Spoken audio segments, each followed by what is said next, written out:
La última ocasión habíamos ya estado hablando cómo se va presentando de manera gradual la decadencia, por decirlo así, del fervor religioso, ¿no? Que va a dar, por otra parte, va a permitir más bien que aparezcan los no creyentes. Ahora, estos no creyentes no necesariamente, como lo vimos, rechazan por completo la existencia de Dios, sino que lo replantean de otro modo mediante la razón y tratando de explicar, según sus lineamientos, lo que sería la providencia. Pero lo que habría que preguntarse es, ¿de dónde proviene este estrechamiento? O sea, ¿por qué estos horizontes que antes daban cabida, digamos, a concepciones más amplias acerca de Dios, ahora se estrechan? Y dice Charles Taylor que es debido a la influencia de la nueva idea de orden moral. O sea, aparece precisamente una idea que tiene que ver con lo que ahora se llamaría el orden moral, o lo que precisamente van a intentar definir en términos de un orden moral. Y quizá era más que entendible que luego de las terribles luchas en torno a profundas cuestiones teológicas relacionadas con la cuestión de la gracia, el libre albedrío y la predestinación, muchas personas ansiaran una fe, o sea, básicamente una vida creyente, teológicamente menos elaborada, o sea, más simple, que las pudiera guiar hacia una vida santa, ¿no? Debido a estas disputas que se habían presentado a partir de las guerras de religión que a lo largo del siglo XVI y sobre todo en el siglo XVII se presentaron en Europa, ¿no? A partir de la Reforma Protestante.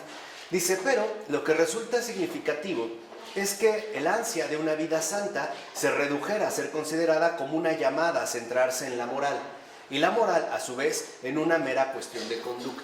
Entonces, aquí es donde vemos precisamente el núcleo central de este estrechamiento, ¿no? De lo que podríamos llamar precisamente la comprensión de la fe. ¿Por qué? Porque si bien es verdad que se busca todavía el llevar a cabo una vida santa, el significado de dicha vida ha cambiado. ¿Por qué ha cambiado? Porque ahora precisamente lo que se considera una vida santa se reconoce como el modo de llevar a cabo una vida moral.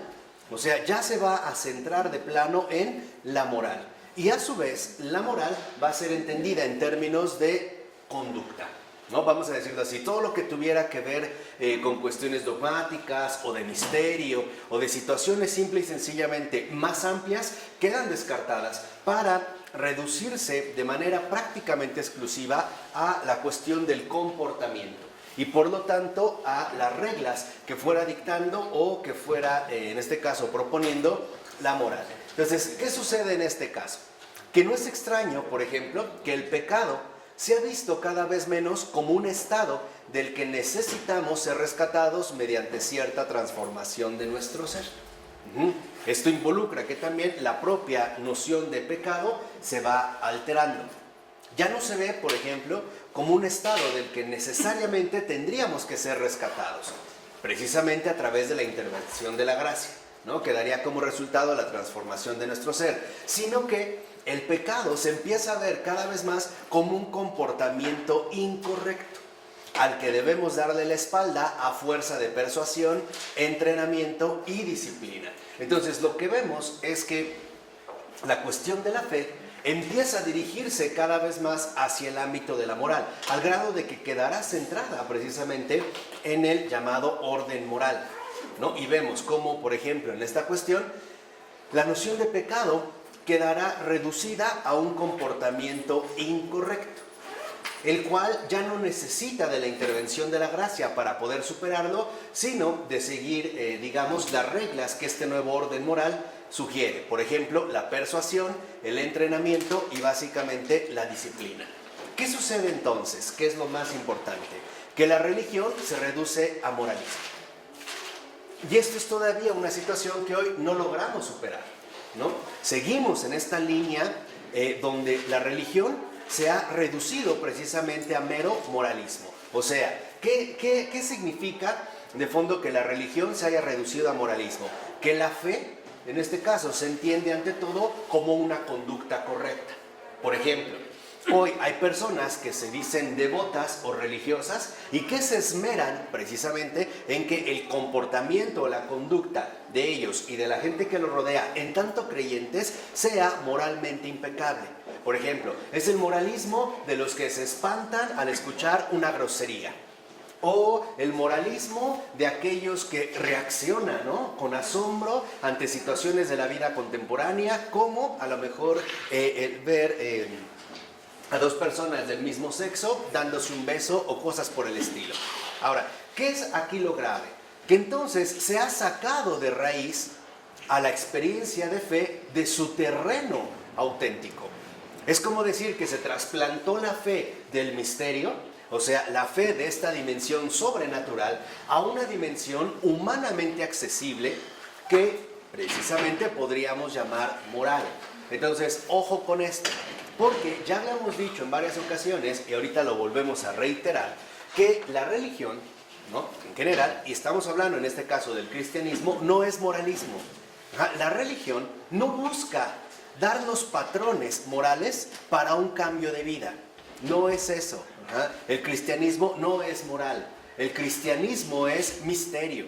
Y en tanto misterio involucra que las condiciones de vida creyente son condiciones muy diferentes a los que podría establecer un determinado moralismo. O sea, a través de pensar que al ser religiosos, o mientras más religiosos seamos, entonces mayor será nuestra conducta correcta. Esto ha sido realmente algo grave en nuestra propia autocomprensión de la vida creyente. Acuérdense que lo que estamos viendo con Charles Taylor es básicamente la historia narrativa del auge de la no creencia. Es esto lo que estamos repasando. Es un estudio amplio, pero necesario. Ya en otro lugar, ya iniciamos ahora la historia narrativa del rechazo del amor, a partir de las herejías y otras cuestiones. Se complementan ambas. Pero lo que queremos es entender cómo llegamos aquí y básicamente cómo llegamos a esta degradación de la experiencia creyente. De tal forma que si la religión se quedó reducida a moralismo, entonces todo aquello que pretenda ir más allá del orden moral será descartado. Por ejemplo, cuestiones de misterio que no apuntarían de manera directa a resultados en lo referente a nuestra propia conducta. O suponer que a través de la religión seríamos personas más educadas, más respetables y sobre todo personas todavía más disciplinadas. ¿De acuerdo? Es la manera en la cual ahora se ha buscado un terreno, ¿no?, muy ad hoc con esta perspectiva del humanismo exclusivo que hemos estado describiendo y que al parecer lo encontrarán justamente en la moral.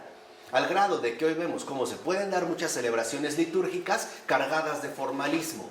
O sea, nos cuidamos demasiado de la conducta correcta durante las celebraciones religiosas o durante los eventos religiosos, ¿no? Hablamos quedito, caminamos despacio, no levantamos la voz. O sea, ¿por qué? Porque de antemano la entendemos como la manifestación de una moral, o sea, de un moralismo, y eso no es para nada. En realidad, la fe no se reduce a postular una conducta correcta, sino que la fe más bien significa la transformación radical de nuestro propio ser. Y esta transformación no es algo que esté a nuestro alcance, no es algo que podamos lograr precisamente a través de una disciplina, un entrenamiento o una persuasión de tipo moral. Lo que requerimos es lo sobrenatural, o sea, la gracia, o sea, la acción de Dios en nosotros.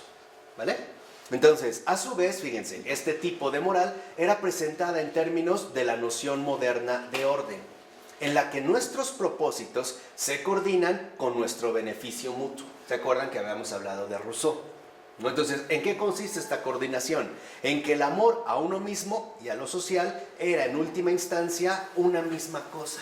O sea, ¿cómo vamos a ser creyentes dentro de este postulado? Portándonos bien.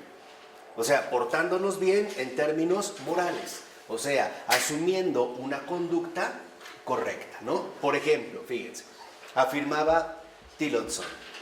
Dice, y probablemente nada prevalecerá más entre los hombres sabios y considerados que han de volverse religiosos que el estar completamente convencidos de que la religión y la felicidad, nuestro deber y nuestro interés, no son más que una y la misma cosa, considerada desde diferentes perspectivas.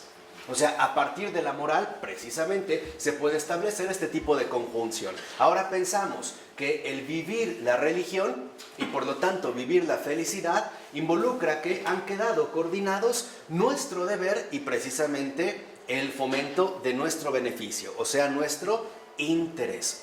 ¿A través de qué? A través de estas estructuras morales que para hacer propuestas como un programa social en amplitud, pues requieren estar basadas en una noción de orden, o sea, en pocas palabras, en base a las nociones modernas de disciplina. Ya habíamos hablado, ¿no?, de todas estas disciplinas que hoy coordinan nuestra existencia. Y lo vemos más, por ejemplo, cuando Clark, en sus comentarios sobre el Nuevo Testamento, sostenía que en estos días de civilización, vean, ya se utiliza esta palabra, ¿no? La civilización, acuérdense, ahora es entendida como la sociedad productiva y moralmente elevada, ¿no? Eso es lo civilizado. Estamos llamados solamente a reducir nuestros gastos inútiles y pecaminosos. O sea, ahora de acuerdo con esta perspectiva, hay que reducir los gastos inútiles y pecaminosos. En pocas palabras, hay que seguir la línea económica del beneficio. Dice, no venderlo todo para dar el dinero a los pobres. Ah, no, ya no. Hay que ser considerados. Hay que ser moralmente responsables. Entonces, ¿cómo voy a vender todo si mis hijos lo necesitan?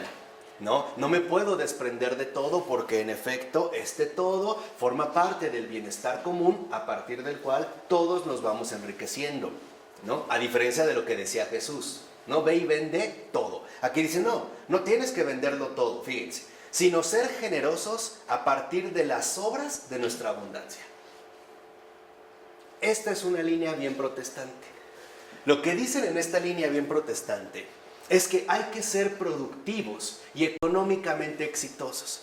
Y una vez que se ha alcanzado esta abundancia, lo que hay que dar es, por decirlo así, aquello que ya nos sobra. Mientras no.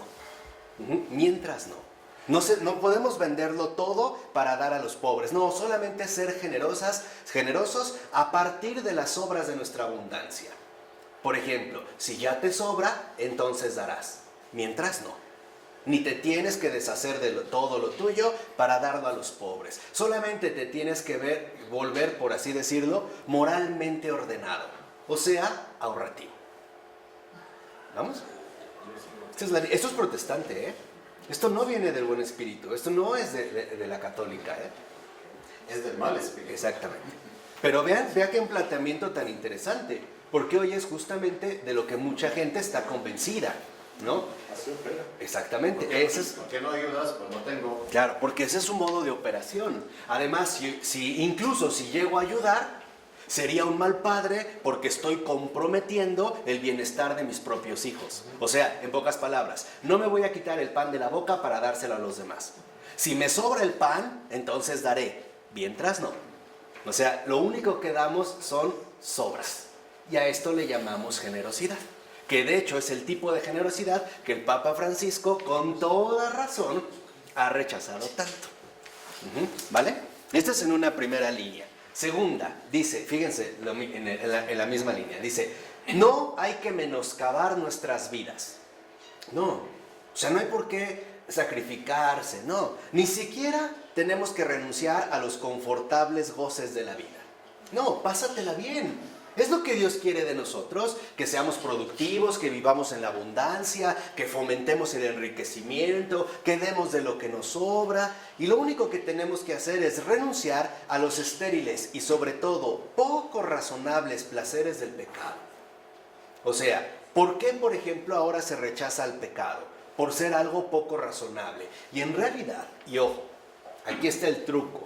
Cuando se habla de poco razonable, lo que se está entendiendo en este caso es algo económicamente no aceptable.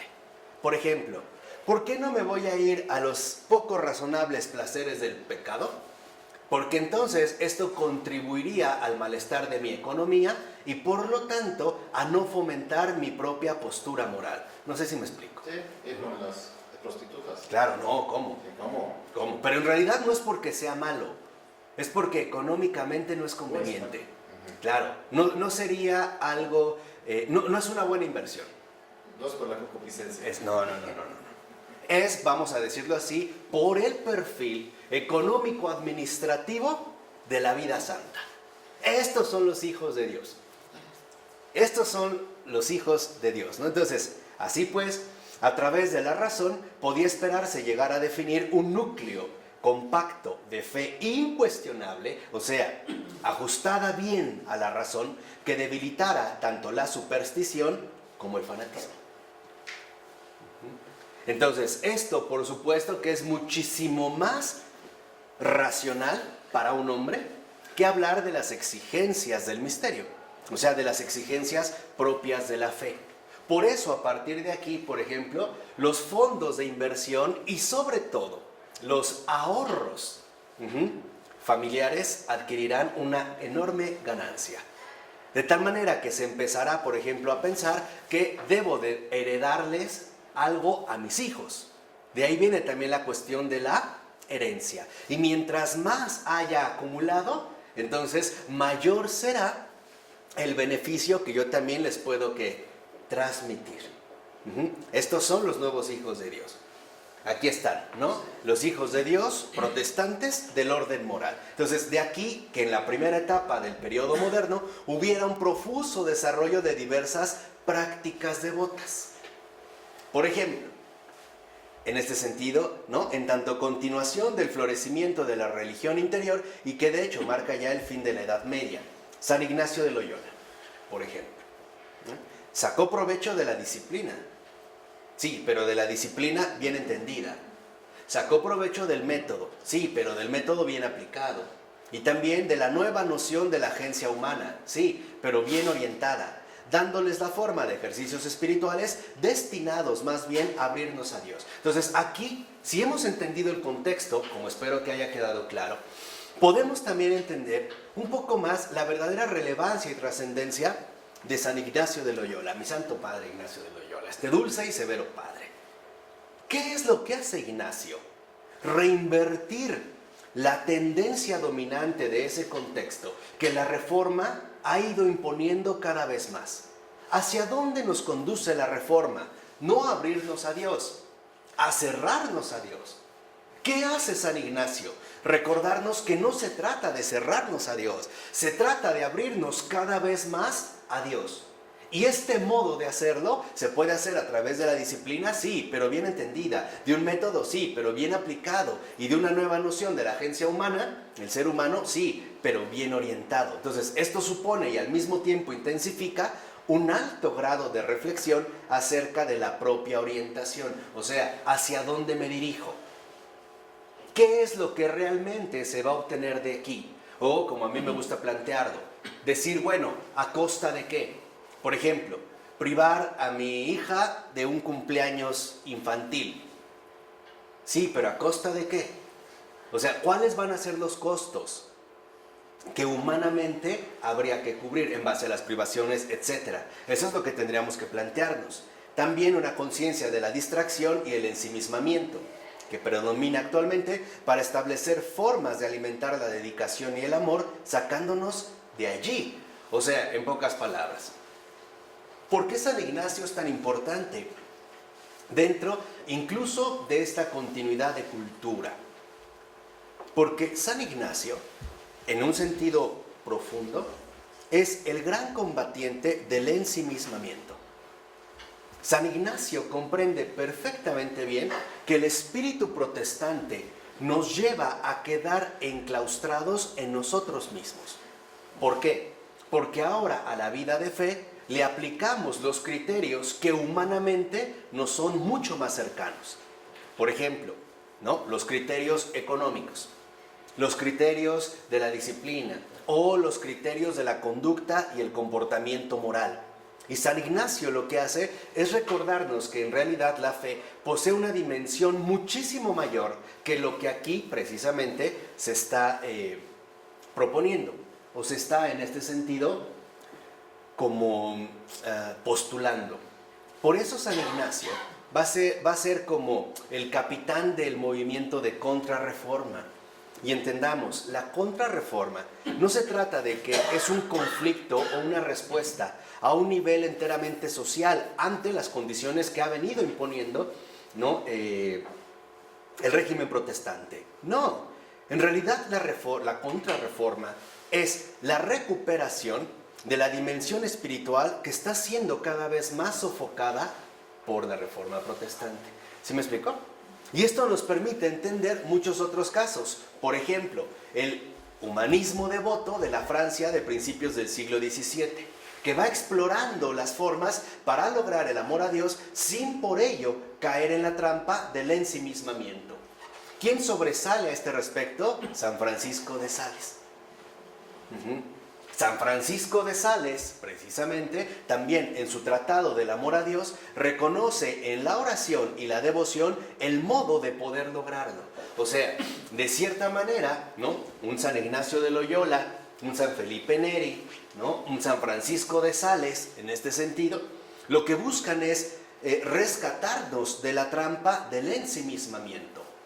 Sea este ensimismamiento postulado a través de niveles racionales o bien morales. O sea, la contrarreforma es la ayuda que la Iglesia nos dio a nivel teórico y práctico para no caer en la trampa del ensimismamiento. Esta era, digamos, precisamente, ¿no?, la respuesta que la Iglesia como madre daba a sus hijos, el no quedar atrapados en el ensimismamiento. Pero el humanismo devoto supone que podemos encontrar dentro de nosotros ese entusiasmo por Dios sobre el que podemos construir, o bien la semilla que ciertamente podemos cultivar. O sea, esto va en contra de la corriente de espiritualidad hiperagustinista que era precisamente tan poderosa en esa época. En el humanismo devoto se da por hecho, en pocas palabras, que la gracia siempre está presente en cada ser humano. Siempre. No viene de afuera. ¿Eh? Que no viene de No, afuera. claro, o sea, pero está presente por el hecho de haber sido creados por Dios. Entonces, nunca estamos plenamente desamparados. Entonces, lo que hay precisamente es recuperar, ¿no?, este entusiasmo para construir sobre ello, o bien detectar esta semilla sobre la que podemos cultivar. Los ejercicios espirituales de San Ignacio precisamente lo que buscan es eso, volver, ¿no?, a esa semilla inicial para a partir de ahí y con el discernimiento podamos construir nuestra vida auténticamente devota, o sea, abierta a Dios, saliendo de las trampas del ensimismamiento, ¿no?, de lo que nosotros mismos podemos postular, sugerir o qué sé yo. Pero hay una corriente que en el siglo XVII gana fuerza y es una corriente de espiritualidad hiperagustinista. O sea, podemos decir que tomando como referencia a Agustín, hacen unos planteamientos que no corresponden precisamente con lo que Agustín hizo en este momento. Van a radicalizar o van a tomar como pretexto a Agustín para radicalizar precisamente sus posturas. ¿Por qué? Porque en esta línea hiperagustinista, como en efecto, por ejemplo, lo van a hacer los jansenistas, ¿no?, que van a tener un alto impacto sobre Pascal y sobre muchísima otra gente, ¿no?, si se supone, y ese es como el argumento, si se supone que nuestra naturaleza es tan depravada como se llega a afirmar, entonces la esperanza de encontrar ese entusiasmo dentro de nosotros, la imagen de Dios, puede ser más bien una trampa y un engaño, incluso una ficción de nuestra propia arrogancia. Vean ahora esta tendencia contraria. Mientras un San Ignacio de Loyola, un San Francisco de Sales, ¿no?, insisten una y otra vez que el pecado nos hizo mucho daño, pero que no por ello nos acabó por completo, esta otra corriente lo que afirma es que sí. En pocas palabras, que solamente somos puro pecado, naturaleza depravada.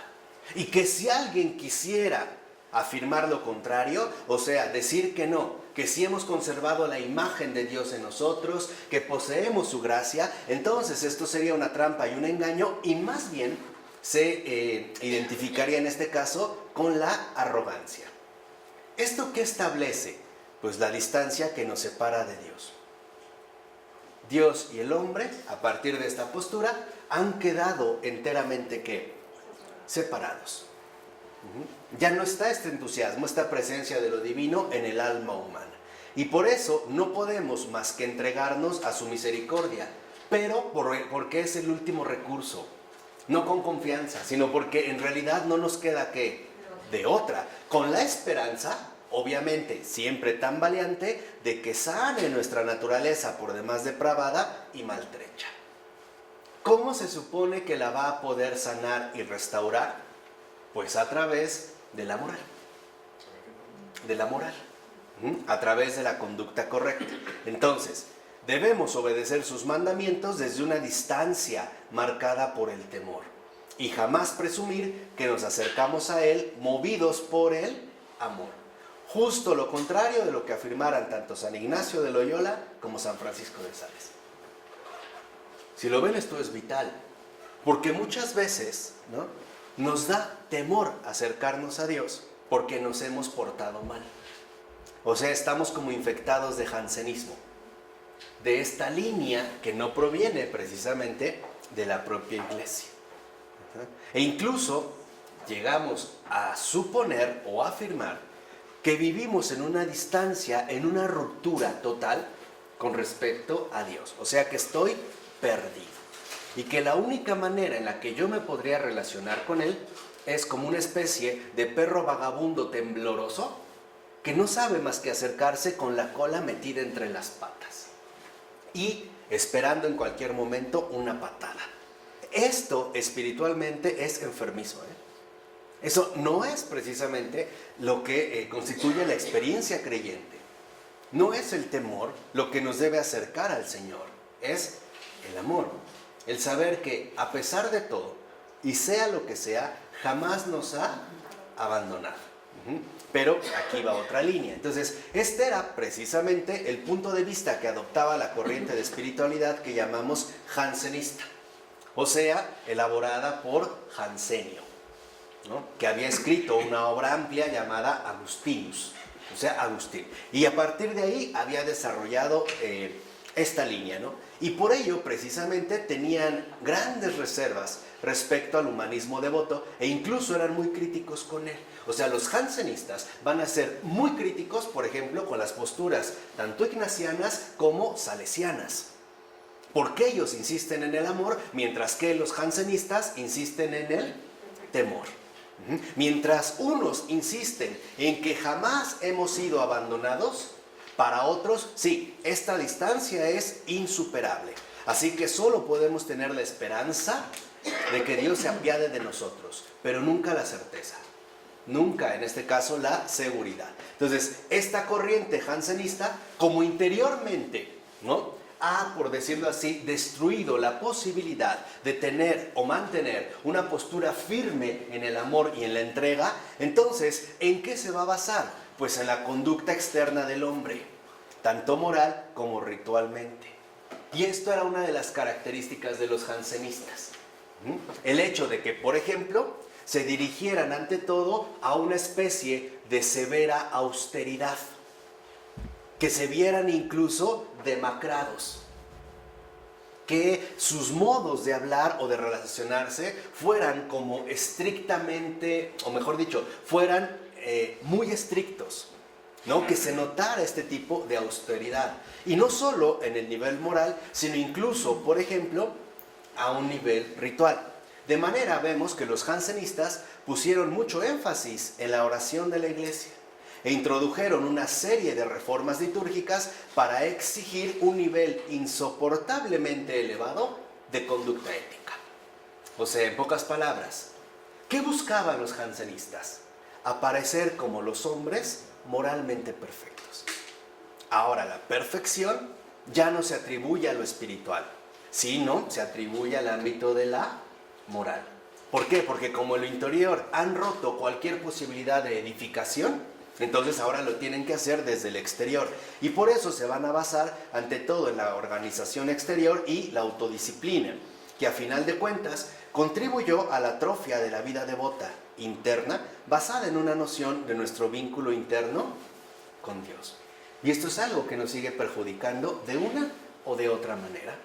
O sea, el suponer que lo primero que debemos hacer es cultivar la moral y por lo tanto tratar precisamente, ¿no?, de mejorar nuestra vida devota en términos exteriores.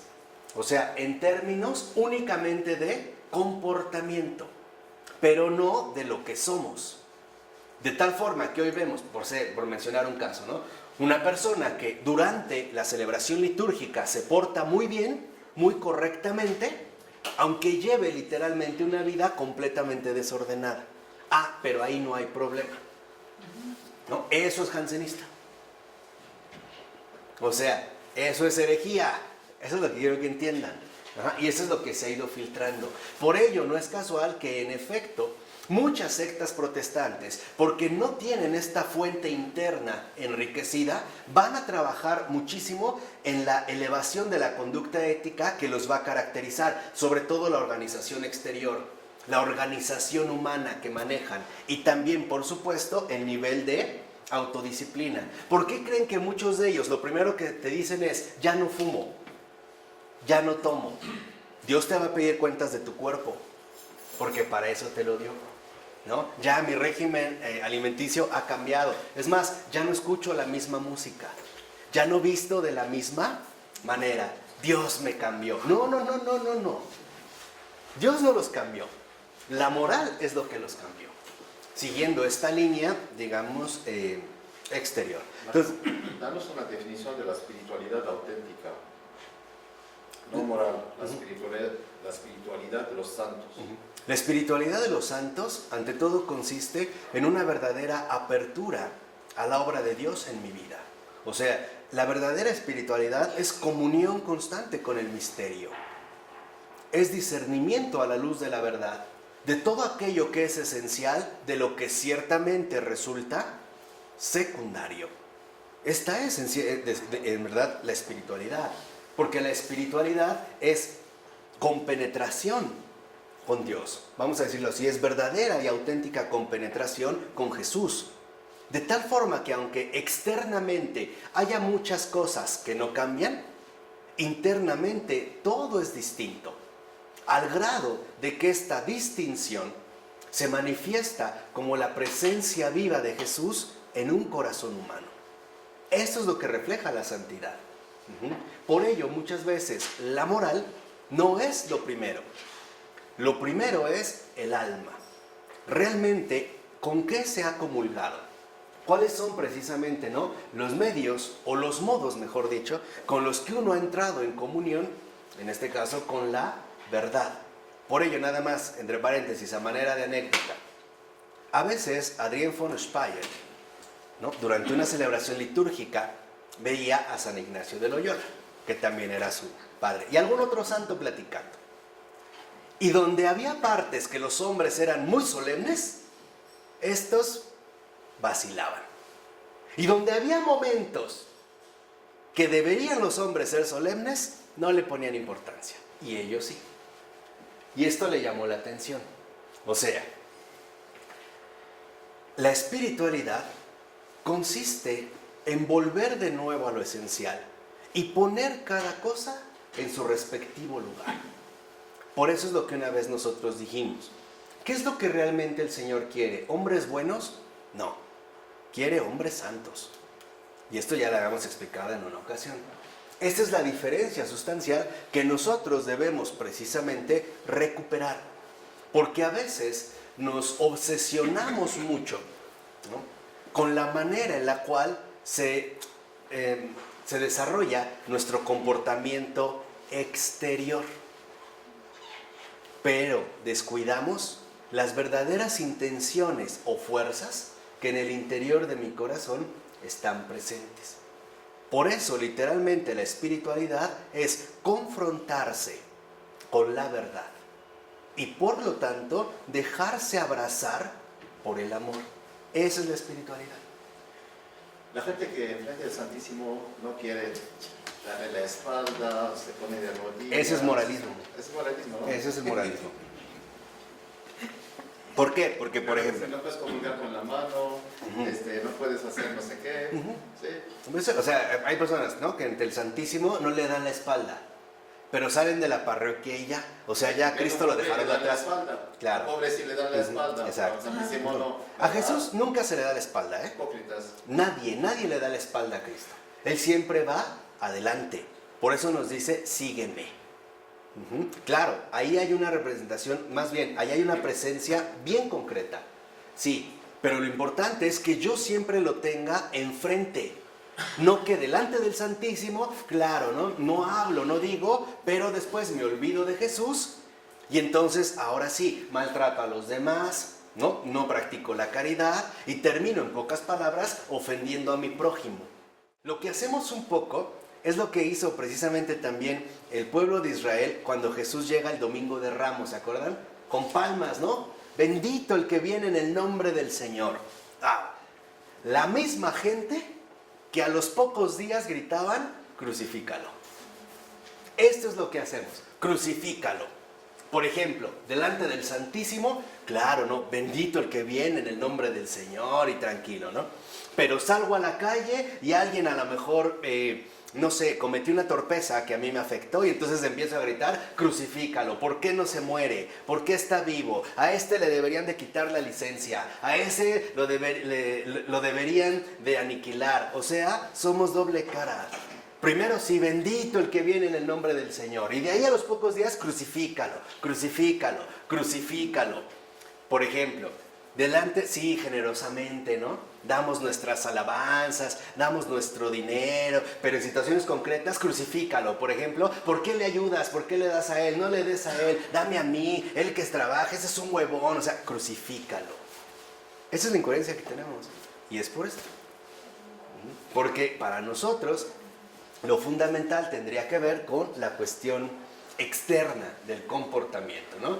Ser fieles al orden moral. Ahora, esto no es otra cosa más que la religión de la conducta externa, en la cual muchos vivimos. Es una religión de la conducta externa. Eso es todo. Nada más. Nada más. Durante una celebración religiosa se callan, pero después, ¿quién los para? Durante una celebración religiosa, dense la paz. La paz del Señor, la paz, la paz. Cuando tú eres el primer promotor de la guerra, comenzando desde tu propia familia, desde ahí. Pero ahí sí, ¿no? La paz. Esa es la religión de la conducta externa. O sea, eso es moralismo, eso no es cristianismo, ¿eh? Eso es moralismo. Dice, y esto a su vez trajo consigo la aparición de un orden social considerado a menudo como la rectitud del interés personal, el cual encontraría una expresión de normatividad en el trabajo productivo y el intercambio justo, o sea, racional. ¿Quién es entonces el hombre verdaderamente devoto? Es el que más trabaja. Hace obras. Claro, pues para eso trabaja, ¿no? Para hacer crecer la viña del Señor, ¿no? El que más trabaja. De tal manera que a través de la noción del trabajo se le va dando, ¿no? O se va dejando de lado a Dios poco a poco, al grado en el que hoy vivimos. Hoy no solo dejamos a Dios a un lado por el trabajo, dejamos a nuestros propios hijos, a nuestra propia pareja, nuestra propia dignidad humana. Porque la prioridad obviamente está en el trabajo. Pero debe de ser un trabajo productivo, lo cual suponía una población ya imbuida de una ética burguesa de producción altamente disciplinada, como en efecto ya veremos que se da en el pleno siglo XIX. Por eso es tan importante, hoy vemos, ¿no? Las personas que viven bajo este lineamiento moderno, del orden social moderno, que, por ejemplo, no sé, la alarma suena 5:35. A esa hora me paro, me baño, desayuno o me voy a correr, regreso, entro a trabajar de tal a tal hora, después tengo una cita acá, otra cita acá, regreso y ¿qué crees? Nunca descanso, ¿eh? No, hombre, si yo quisiera que el día no tuviera 24, tuviera 100 horas y ni así me rendiría. No, ni así me alcanzaba. O sea, la pura distracción, el activismo. ¿No? Este activismo que parece cada vez arrastrarnos con muchísimo más fuerza. Por ello, siguiendo este orden, vivimos bajo la producción altamente disciplinada, al grado de que hoy vemos cómo la producción se ha convertido básicamente en explotación. No hay espacio para el descanso. Tiendas, fábricas, industrias, comercios que trabajan 365 días del año, 24 horas al día. Cuando antiguamente se trabajaba en realidad muy poco y se descansaba mucho. ¿Gracias a qué? A las celebraciones litúrgicas. Había fiesta prácticamente todos los días. Hoy es día de San Fulano, de San Sutano, el Corpus Christi, la Cuaresma. O sea, ¿qué se nos olvidó? Exacto. ¿Y qué es Dios? Descanso, no fatiga. ¿Qué no entendemos desde el Génesis? ¿Qué de verdad no lo entendemos? ¿Qué no nos dijo claramente que Él hizo la creación 6 días, en 6 días? Al sexto crea al ser humano y lo primero que hace es invitarlo a trabajar, a descansar. ¿O qué le dijo? Pues ya decís, órale, ya te estás tardando, tiempo es dinero. Órale, si no te vamos a descontar tu goce de paraíso. No, ¿quién hizo la creación? Él. Cuando llegó el hombre ya estaba todo, ¿qué? Hecho. Y una vez que el hombre está hecho, se maravilla, le dice, ahora vamos a descansar. Y lo digo en este sentido concreto. Por eso es que hemos olvidado que lo fundamental en la espiritualidad es dejar trabajar a Dios. Y uno, descansar profundamente en ese trabajo.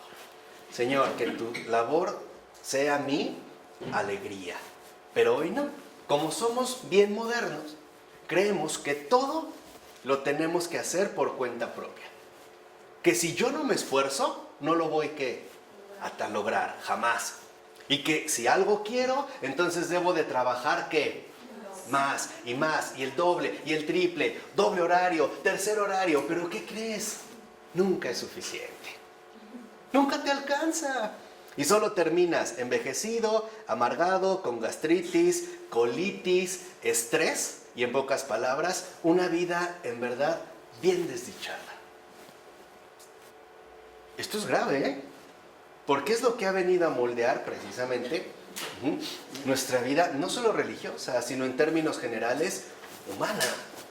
Hemos querido jugar a ser los productores de la felicidad y no los receptores de la bondad divina. Por eso vemos los turnos, ¿no? Hay gente que en efecto trabaja mucho, no descansa y todavía vende por catálogo y se lleva a la oficina a vender las gelatinas, las tortitas de tamal, te dejo, ahí te paso mi catálogo de Avon, ¿no? Ahí me lo vas pagando en abonos y los sábados vamos a vender acá y los domingos por acá y nunca descansé y siempre además. No es verdad. Con Dios uno no llega a la locura. De verdad. Con Dios uno llega al regocijo. Y eso es algo que debemos de entender. Porque tal orden social se basó precisamente en lo que ahora se llama armonía de intereses. Vean ya desde el título que se le da, armonía de intereses. Y por eso la dimensión económica va a adquirir cada vez mayor importancia y relevancia. Al grado de que la actividad económica, ¿qué se entiende en este momento por actividad económica? O sea, la actividad ordenada, pacífica, productiva, organizada y planificada que se convierte en el modelo básico para el comportamiento humano. Tienen razón algunos sociólogos del siglo XX que ya no hablan del ser humano en términos de homo religiosus, sino del homo economicus. Lo vamos a decir como es.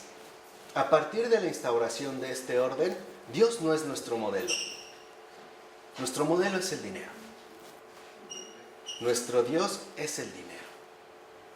Ese es nuestro Dios. Ese es el verdadero Dios que nos mueve. Ese es el tirano que nos aplasta.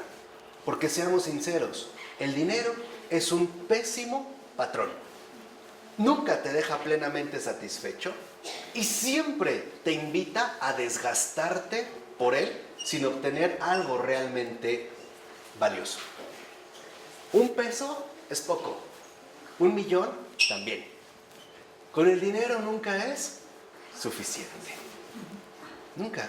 Pero nos guiamos por este modelo, ¿no? Entonces, hoy pensamos que el comportamiento humano debe de ser o debe de estar basado en un modelo económico. ¿Cómo tiene que ser? ordenado, pacífico, productivo, organizado y disciplinado.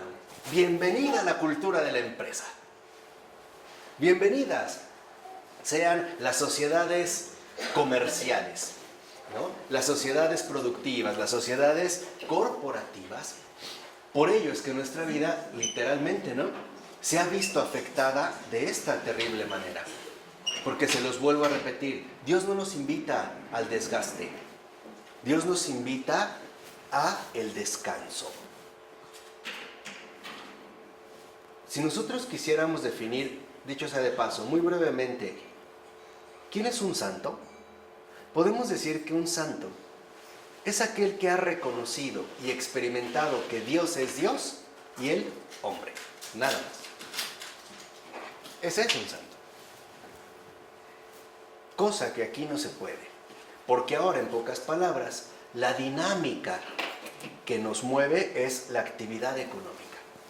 Aquí, esta actividad económica se organizaba como un modelo social, pero de ahí pasamos a la actividad monetaria. O sea, a lo que hoy precisamente nosotros ya le llamamos dinero.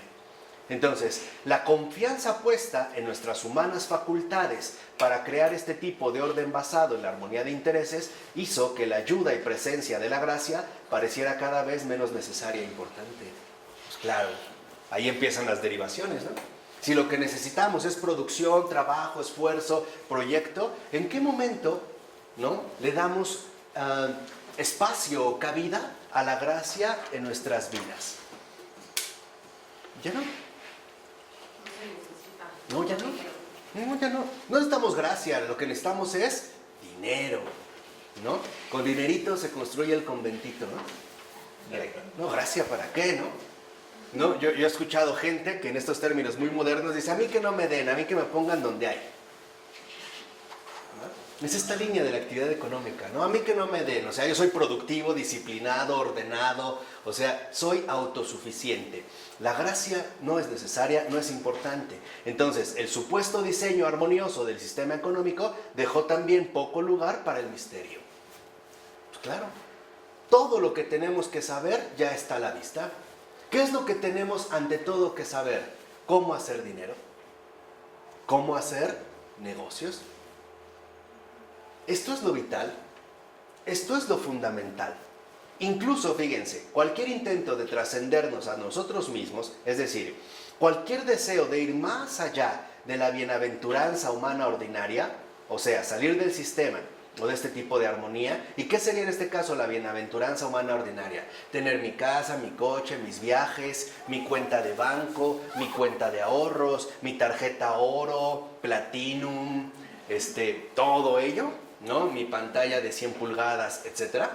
Y cualquier intento de ir más allá de esto se va relegando cada vez más hasta prácticamente desaparecer de nuestro panorama de vida. Y sí, hoy vivimos sin trascendencia. Incluso podemos entender, por ejemplo, como el propio Taylor nos decía, nuestras verdaderas expectativas de vida son a corto plazo.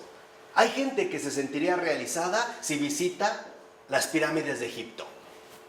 Uy, no, yo ya, conociendo las pirámides me puedo morir tranquilo. O ahora, París. O París, ¿no? O ir a la fuente de Trevi y darme el beso o aventar la moneda. O ahora que vinieron los Rolling Stones, ya me puedo morir, ¿no? Ya, alcancé mi meta. O juntar mi primer $1,000,000. O acostarme con 3,000 mujeres. O con 3,000 hombres. O mejor con 3,000 y 3,000, ¿no? En toda esta locura contemporánea. Esas son nuestras expectativas. El vivir precisamente sin trascendencia. Por ello, dicho sea de paso, los sicarios han adquirido tanto auge. Porque la vida de un sicario es el ejemplo concreto de la pérdida de trascendencia. Y especialmente jóvenes, que son los más destruidos de estos momentos. Los jóvenes en estos momentos necesitan más que nunca nuestra ayuda, Nuestra ayuda. ¿Por qué? Porque en el caso del sicario, lo que les decía, porque para un sicario, ¿no?, y especialmente joven, no hay un más allá, no hay una trascendencia. Con que le paguen los 5,000 pesos que les prometieron, que se muera quien se tenga que morir. Al fin, con estos 5,000 ya me puedo comprar droga o cierta ropa, ¿no? Pasarla bien. Aunque después me maten, no importa, pero ya logré mi objetivo. pasarla bien ahorita. O sea, aquí y ahora. Ese es el espíritu secular. ¿Por qué creen que hoy también lo que llaman crimen organizado ha ganado tanto terreno? Precisamente por ello. Por el falso brillo del instante presente, ¿no? De que al menos mientras la pases bien por ahorita, pues todo lo demás finalmente no importa, no es relevante. Esta es, digamos, como la fuerza profunda de la armonía de los intereses. ¿Por qué? Porque ahora precisamente se considera que lo único que necesitamos en este caso es el uso prudente de la industria, o sea, la productividad y de la razón. ¿Qué se entiende ahora por razón? El cálculo de interés en términos de beneficios. A ver, ¿cómo le haré para ganar más? Si hago esto, muevo, o sea, en el incremento, ¿no? Voy a ser una persona realmente productiva. Por eso, cuando dos personas apenas se conocen, una de las preguntas obligadas es, ¿y tú qué haces? ¿En qué trabajas? No, no tengo trabajo. ¿Por qué decimos en qué trabajas? O sea, lo que estamos diciendo es, a ver, ¿Cuánto dinero tienes? ¿cuánto dinero tienes? Y aparte, ¿realmente formas parte de nuestro tejido social o no? Oye, no, pues mira, fíjate, incluso decimos, no, pues ¿dónde trabajas? No, soy el director de tal corporativo.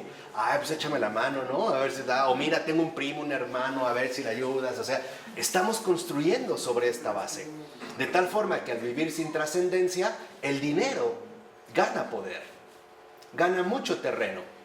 Nos lo dijo Mastercard. Nos los dijo en la cara.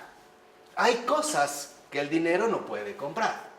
Con eso los digo como, hay cosas, pero hombre, son mínimas, no importantes. Para todo lo demás, existe Mastercard. Perfecto. Esta es la línea de la productividad. Que tus sueños sean adquirir el coche de tus sueños, la pantalla de tus sueños, la comida que siempre anhelas. Ese es tu sueño. Para eso trabajas. Date el gusto, hombre. Para eso has trabajado mucho. Para eso te lo mereces. De verdad, te lo mereces. Has contribuido a la productividad y ahora puedes, ¿no?, sentarte a disfrutar los beneficios, ¿no?, que tu gran productividad y razón, ¿no?, tu gran industria te ha proporcionado. Felicidades. Ojalá haya más como tú. Cuando en el Evangelio, ¿se acuerdan lo que dice Jesús? ¿Se acuerdan de esta parábola de aquel que hace su granero enorme y que dice, ahora sí, ¿no?, voy a disfrutar? ¿Y qué palabra le dijo el Señor? Insensato. Insensato. Esa es la cultura de la insensatez. Esa es la cultura de la insensatez. Atrapados, en pocas palabras, en el ensimismamiento. En los criterios que en efecto se fueron propagando y elaborando poco a poco a partir de la Reforma Protestante. El quedarnos plenamente atrapados en nosotros mismos, en los criterios a partir de los cuales queríamos formar lo que llamamos sociedad y también vida feliz. Por eso, un San Francisco de Asís, quien en un arrebato amoroso llama a sus seguidores a consagrarse por completo a una vida de total pobreza, queda ya totalmente fuera de lugar.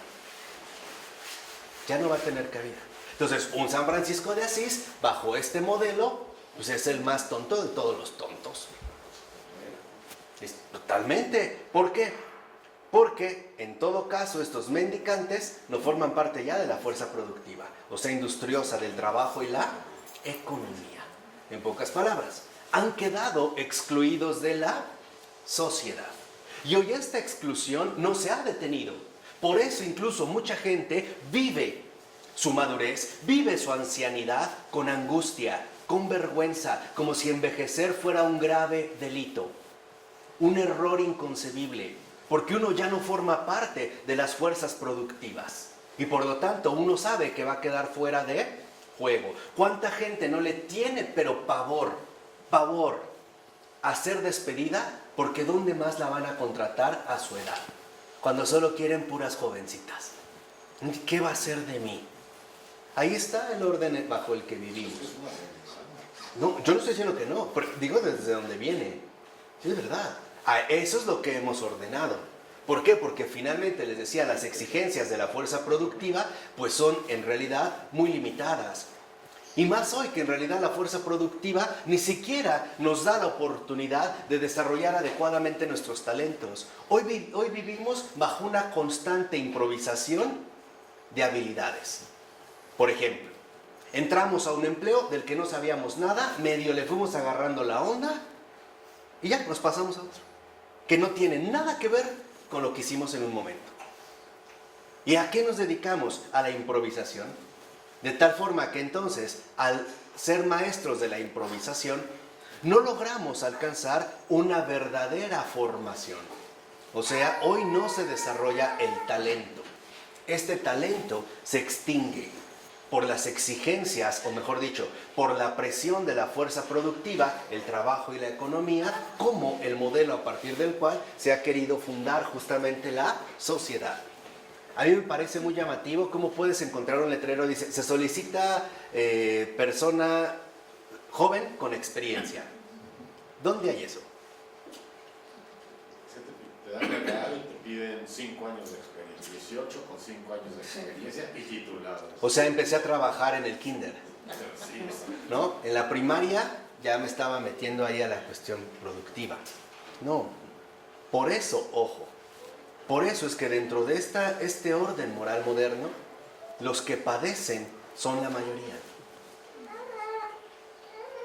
Porque la fuerza productiva, industriosa del trabajo para fomentar la economía, no toma en cuenta, por ejemplo, la realidad concreta de los seres humanos. ¿Qué pasa con los discapacitados? ¿Qué sucede, por ejemplo, no solo con los discapacitados?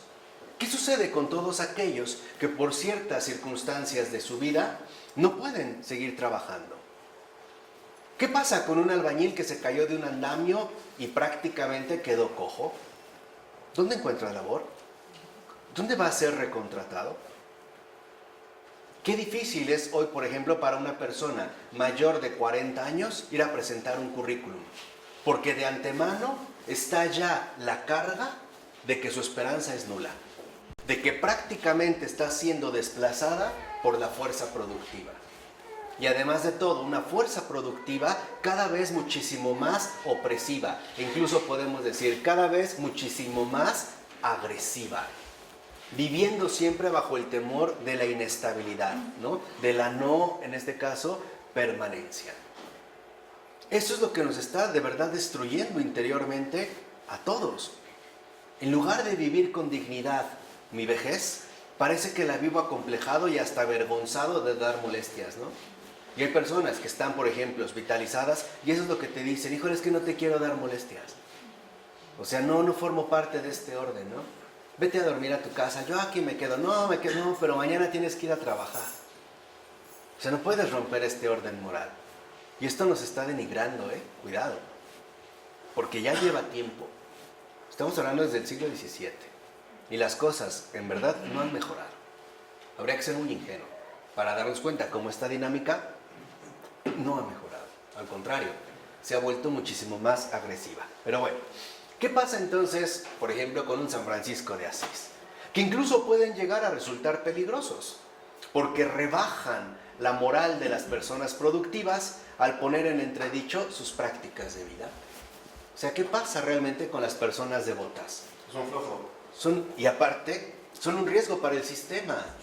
Lo que hacen las verdaderas personas religiosas es mostrar que lo que hacen, en último término, no es lo esencial, no es lo primero. Y no es lo que Dios quiere. Y no es precisamente la dinámica de vida que el Señor tiene para ti. ¿Cuánta gente trabajó toda su vida, nunca viajó, no salió con sus hijos, por trabajar, al final le dieron una patada en el trasero, lo mandaron al carajo y ni las gracias le dieron? ¿Y de qué sirvió? ¿Cómo recuperas lo perdido? Cuando tus hijos están grandes, cuando ya literalmente no te necesitan. Ah, pero el trabajo era primero, ¿no? ¿Y qué decimos? Es que si no trabajo no comemos. ¿En quién hemos puesto entonces toda nuestra confianza? ¿En el trabajo? En el trabajo, ¿no? Si no trabajo, no comemos. Ah, entonces, ¿quién nos da de comer? Trabajo. El trabajo. Ya no Dios, ya no la providencia. Y entonces los que no trabajan, No tienen derecho a comer. pues que no coman. Por eso, si alguien me pide pan, trabaja, huevón. Eres un flojo, ¿no? Trabaja, ponte a trabajar. Señor, me regala una moneda, lávame el carro. Pues es parte de esta línea, ¿no? Esta línea productiva. O sea, hoy incluso lo decimos de manera muy clara, ¿no? Nada es gratis. Nada. Todo cuesta. Cuesta esfuerzo. ¿Lo quieres? Gánatelo. En esta línea moderna. Y dice, y es una moral que, dicho sea de paso, prefiere aceptar las limitaciones de nuestra condición de criaturas egoístas y sacar de ella el mejor partido posible, antes que dejarse transformar por la gracia y la intervención divinas. Decir, no, pues así, sí, claro, somos egoístas, pero así estamos bien. Antes de arriesgarse, en efecto, a que la gracia, ¿no? O sea, la intervención divina, cambie nuestra vida. Esta, por ejemplo, parece ser la posición de otro de estos, Tyndall, quien sostiene que Dios es capaz de amar desinteresadamente, o sea, de una forma que nosotros no somos capaces. Que nosotros solo amamos a Dios porque Él es bondadoso con nosotros, o sea, porque nos beneficia, pero no por otro motivo. En pocas palabras, sí, claro, amamos a Dios, pero es por puro interés. Que la grandeza de Dios existe precisamente en el hecho de que no nos necesita. Y aún así está dispuesto a pensar exclusivamente en nuestro bien, etcétera, etcétera, etcétera. O sea, en realidad, el motor básico de las relaciones sociales para esta perspectiva no es la caridad, es el interés. Lo que en pocas palabras los mueve unos a otros es el interés. No hay amor desinteresado. El único amor desinteresado es el de Dios, pero no el de nosotros. Por eso Tyndall no cree que de alguna manera se nos exhorte a que participemos en ese amor abnegado, bajo el engaño, como vimos hace un momento, de una ilusión arrogante. No tenemos que ser como Dios.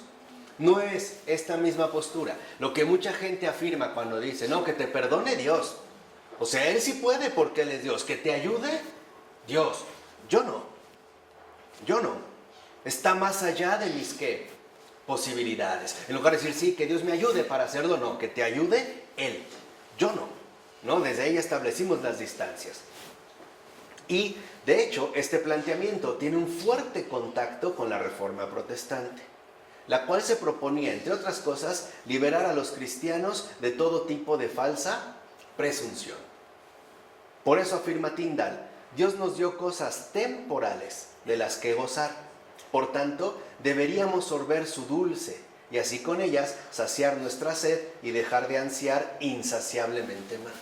O sea, de que se lo coma el gusano, mejor el humano. Para eso se nos dio. Para eso, para disfrutarlo, aprovecharlo. Decimos aquí darle vuelo a la hilacha para luego es tarde, ¿no? O sea, esto es, digamos, como la línea en la cual nos vamos moviendo.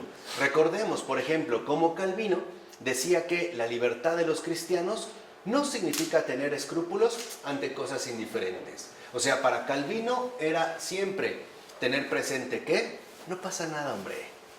Tenga sin escrúpulos, disfrútalo y listo. No pasa absolutamente que nada, ¿no? Llévala a cabo. Y esta noción de liberación se moviliza también en torno a la inocencia del deseo. ¿Por qué? Porque se pretende liberar esa parte de nosotros que yace, por así decirlo, bajo una antigua maldición. En efecto, casi podríamos decir que el humanismo de la Reforma Protestante lo redime de su atadura. Ahora lo bendice como algo bueno. O sea, lo que el hombre desea no es malo, es que es bueno. Por eso hay mucha gente con esta filtración protestante dice, ¿pero qué tiene de malo? ¿Qué tiene de malo en disfrutar la vida? Total, vida solo que ayuna. Y cuando me muera, pues Dios es tan bueno que me va a pasar a la zona VIP. ¿No? ¿Por qué no lo vamos a disfrutar acá? Vemos que entonces con el deseo redimimos dentro de esta línea protestante también lo humilde, lo ordinario de la vida humana, lo sensual y material. O sea, todo lo secular, que hasta entonces era dejado de lado por dirigirnos a lo más alto. En pocas palabras, si no hay trascendencia, todo lo que pueda estar más allá no interesa. Ahora, ¿qué es lo único que interesa? Lo que está más acá, todo lo secular. Por eso, para muchas personas, su vida está completa si viajan, si se divierten, si disfrutan, si gozan, etc. Esta es la meta de la vida. Por eso pregúntale a los jóvenes qué quieren. Viajar. No, yo lo que quiero primero, ¿te quieres casar? No. No, primero quiero estudiar mi carrera y luego viajar y conocer y luego comprarme mi departamento y mi coche y ya después, si puedo o si me queda tiempo, pues ya a lo mejor me caso. Pero eso quedará mucho que después. O sea, en pocas palabras, para nosotros el horizonte de la vida solo está acá, siempre acá. Al grado de que para mucha gente el sentido de su vida está tan acá que solo se reduce a tener dinero. Pero no gastarlo, nomás tenerlo. Hay gente que eso le gusta, tener dinero, pero no gastarlo, no, tenerlo. O sea, lo importante es tener dinero, materializarlo, ¿no? Producirlo. De manera similar, entonces, el rechazo del misterio llevó más lejos una línea de crítica alzada por los reformadores contra la Iglesia Católica. Fíjense, si ya el misterio entonces se ha rechazado, como lo estamos ahorita viendo, entonces todo ha quedado más acá, ahora se va, por decirlo así, a extender esta línea de la Reforma Protestante que busca anular el misterio y que va contra la Iglesia Católica. ¿Por qué? Porque entonces los ataques a los sacramentos de la Iglesia y en particular a la misa se minimizan, ¿no? Precisamente porque se tratan de un ¿qué? Misterio. ¿Cuáles son los primeros argumentos que se empiezan a dar dentro de este horizonte del más acá? ¿Cómo puede un trozo de pan ser el cuerpo de Cristo? ¿Cómo puede estar ahí? Si lo único que nosotros entendemos o conocemos o aceptamos es aquello que está a nuestro alcance. A mí no me vengas con tonterías de lo más allá. No, para mí esto es pan y se acabó. ¿Cómo me puedes decir que está Dios ahí? No lo entiendo, a ver, no lo comprendo. Un poco lo que exponía a su manera Chesterton de manera muy acertada, ¿no? Dice, a mí me sorprende cómo hay algunos que se indignan por aquellos que afirmamos que Dios es trino y uno. No les entra en la cabeza. ¿Cómo tres pueden ser uno? Pero no tienen problemas para hablar de la humanidad, que son millones y que afirman que somos uno. Eso no les pesa. Con tres no pueden, con millones sí, ¿no? Se habla de una humanidad general. No los entiendo realmente en qué consisten sus problemas. Pero entonces, en pocas palabras, se elimina el misterio, no sacramentos, no misa, no celebración litúrgica, ¿no? Nos vamos desorientando y se suponía ahora que el cristiano común y corriente podía leer las escrituras y aprender por sí solo su sentido. O sea, que no necesitaba la autoridad de la iglesia para hacerlo. Eso es lo que está en juego. Lo que realmente se ha puesto en juego aquí es desacreditar la iglesia y sobre todo como forma genuina de autoridad. Lo que se está diciendo a la iglesia es, no te necesitamos, no nos eres necesaria, no te queremos. Tú nos vienes a hablar de cosas de un más que allá. No, lo que necesito es que me hables de un más acá. Por eso Walter Mercado, Madame Sassou, su aparato de psíquicos y todos estos que se dedican a las cosas del más acá tienen tanta clientela, porque siempre sus promesas son del más acá. Amarrarte a la mujer que te gusta o al hombre que según tú te conviene, tener más dinero, tener más suerte, ganarte la lotería, ¿no? Poder quedarte con la casa que te agrada. O sea, todo va para el más acá. Por eso tienen en ese sentido éxito, ¿no? Y entonces, de hecho, puede decirse que lo que Calvino hizo con los misterios de la Iglesia Católica, Tolán, por ejemplo, lo hace con el misterio como tal. O sea, si Calvino dice, no hay misterio real en la Iglesia Católica, pues Tolán, por ejemplo, va a decir, no, es que no hay misterio en ningún lado. Todo es natural. No hay un orden trascendente. No hay, en pocas palabras, un más allá. ¿De acuerdo? ¿Sí? De tal forma que entonces, avanzando, déjenme ver. Sí. Entonces, ciertamente, la apologética de este periodo se centra en el universo como un orden de beneficio mutuo. O sea, de antemano, bajo el modelo productivo. de la armonía de intereses. ¿Por qué creen que un poco después un tal Adam Smith va a escribir La riqueza de las naciones? Y no solo La riqueza de las naciones, un libro que a mi entender es mucho más importante, que es La teoría del sentimiento moral. ¿Y qué es lo que va a hacer, por ejemplo, Adam Smith en ese texto? Manifestar que los intereses humanos son nobles y que incluso la búsqueda de la autofelicidad, ¿no?, el individualismo, es lo más sano que podemos concebir. Va justo en concordancia con esta línea, ¿no? Y precisamente esta apologética o defensa se asume en gran medida como la nueva ciencia natural, en parte inspirada por ella, que nos presenta el universo como un sistema que se ofrece a nuestra mirada y al cual podemos acceder como un todo adoptando el punto de vista del espectador imparcial. O sea, con que yo vea, entiendo, ¿no?, que de hecho esto de espectador imparcial, quien lo introduce es Hutcheson, que es parte también de la ilustración escocesa, y que Adam Smith sigue y luego también lo van a hacer los utilitaristas, ¿no? Y esta es, por supuesto, la posición clásica de la desconexión, que presenta el universo como un cuadro del que el pensador, el agente humano, está desvinculado. O sea, yo ya no formo parte del universo, yo estoy fuera de él. Yo lo puedo contemplar como un todo, a la manera de como se podría contemplar, por ejemplo, un cuadro, ¿no? Yo ya estoy desvinculado. Y esto nos ha llevado al grado, por ejemplo, de la desconexión, de la desvinculación, incluso del propio universo, que incluso por esto mismo hoy padecemos los terribles cambios climáticos alrededor de todo el mundo.